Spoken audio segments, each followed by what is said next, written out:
जय श्री राम। आइए आगे सुनते हैं श्री शिव पुराण में। पार्वती द्वारा गणेश जी को वरदान, देवों द्वारा उन्हें अग्र पूज्य माना जाना, शिव जी द्वारा गणेश को सर्वाध्यक्ष पद प्रदान, गणेश चतुर्थी व्रत का वर्णन, तत्पश्चात सभी देवताओं का उनकी स्तुति करके हर्षपूर्वक अपने अपने स्थान को लौट जाना। ब्रह्मा जी ने कहा, मुने, जब विकृत स्वरूप वाले गिरिजा पुत्र गजानन व्यग्रता रहित होकर जीवित हो उठे, तब गणनायक देवों ने उनका अभिषेक किया। अपने पुत्र को देखकर पार्वती देवी आनंद मगन हो गई और उन्होंने हर्षातिरेक से उस बालक को गले से लगा लिया। फिर अंबिका ने प्रसन्न होकर अपने पुत्र गणेश को अनेक प्रकार के वस्त्र और आभूषण दिए। फिर सिद्धियों ने अनेकों विधि विधान से उनका पूजन किया और माता ने अपने सर्व दुखारी हाथ से उनके अंगों का स्पर्श किया। इस प्रकार शिव पत्नी पार्वती देवी ने अपने पुत्र का सत्कार किया और उसे वरदान देते हुए कहा, बेटा, इस समय तुम्हें बड़ा कष्ट झेलना पड़ा है, किंतु अब तो कृतकृत्य हो गया है, तू धन्य है। सबसे संपूर्ण देवताओं में तेरी अग्र पूजा होती रहेगी और तुझे कभी दुख का सामना नहीं करना पड़ेगा। इस समय तेरे मुख पर सिंदूर दिख रहा है, इसलिए मनुष्य को सदा सिंदूर से तेरी पूजा करनी चाहिए। जो मनुष्य पुष्प, चंदन, सुंदर गंध, नैवेद्य, रमणीय आरती, तांबुल दान, परिक्रमा और नमस्कार करके विधि पूर्वक तेरी पूजा करेगा, उसे सारी सिद्धियां हस्तगत हो जाएंगी और उसके सभी प्रकार के विघ्न नष्ट हो जाएंगे। इसमें लेश मात्र भी संशय नहीं है। ब्रह्मा जी ने कहा, मुने, महेश्वरी देवी ने अपने पुत्र गणेश से यह कहकर उसे नाना प्रकार की वस्तुएं प्रदान करके उसका अभिनंदन किया। विप्र, जब गिरिजा की कृपा से उसी क्षण देवताओं और शिवगणों का मन विशेष रूप से शांत हो गया, फिर इंद्र आदि देवताओं ने हर्षातिरेक से शिवा की स्तुति की और उन्हें प्रसन्न करके वे भक्ति भावित चित्त से गणेश देव को लेकर शिवजी के समीप चले। वहां पहुंचकर उन्होंने त्रिलोकी की कल्याण की कामना से भवानी के उस बालक को शिवजी की गोद में बिठा लिया। तब शिवजी भी उस बालक के मस्तक पर अपना कर कमल फेरते हुए देवताओं से बोले, ये मेरा दूसरा पुत्र है। फिर गणेश जी ने भी उठकर शिवजी के चरणों में अभिवादन किया।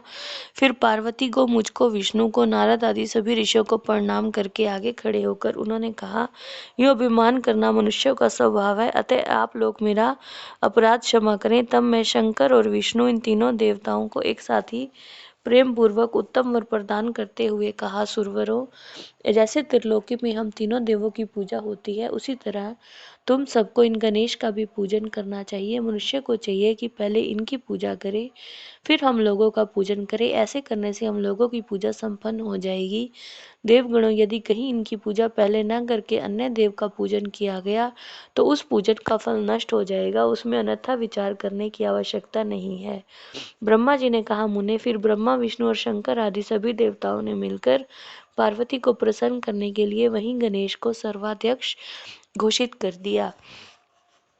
उसी समय शिवजी परम प्रसन्न चित्त से गणेश को लोक में सर्वदा सुख देने वाले अनेकों वर प्रदान करते हुए बोले, गिरिजा नंदन, निसंदेह मैं तुम पर परम प्रसन्न हूँ। मेरे प्रसन्न हो जाने पर अब तुम सारे जगत को ही प्रसन्न हुआ समझो। अब तुम्हारा कोई भी विरोध नहीं कर सकता। तुम शक्ति के पुत्र हो, अतः अत्यंत तेजस्वी हो। बालक होने पर भी तुमने महान पराक्रम प्रकट किया है, इसलिए तुम सदा सुखी रहोगे। विघ्न नाश के कार्य में तुम्हारा नाम सबसे श्रेष्ठ होगा। तुम सबके पूज्य हो, अतः अब मेरे संपूर्ण गणों के अध्यक्ष हो जाओ।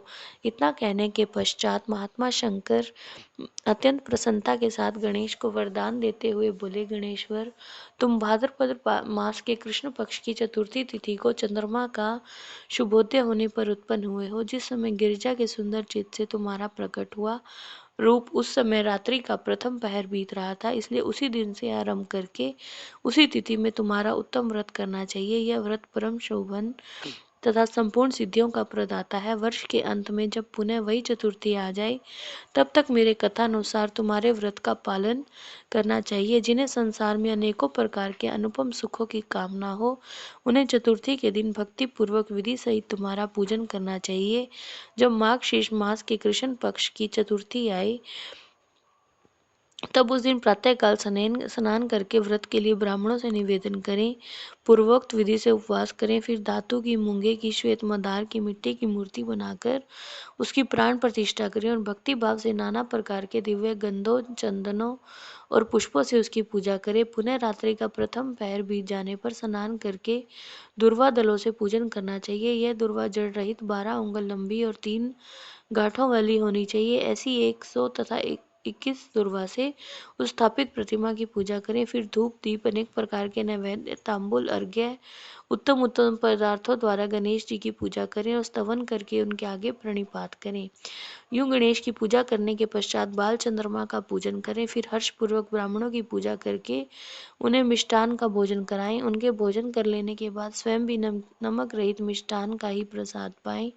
फिर गणेश का स्मरण करके अपने सभी नियमों का विसर्जन कर दें। इस प्रकार करने से यह शुभ व्रत पूर्ण होता है।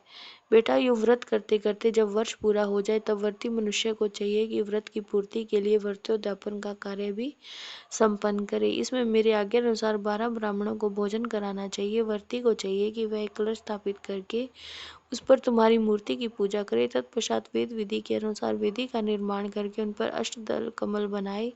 फिर उसी पर धन की कंजूसी छोड़कर हवन करे। पुनः मूर्ति के सामने 2 स्त्रियों और 2 बालकों को बिठाकर विधि पूर्वक उनकी पूजा करे और सादर उन्हें भोजन कराए। रात में जागरण करे। प्रातः काल पुनः पूजन करके पुनरागमन के लिए विसर्जन कर दे। बालकों से आशीर्वाद ग्रहण करे, स्वस्ति वाचन कराए और व्रत की पूर्ति के लिए पुष्पांजलि निवेदित करे।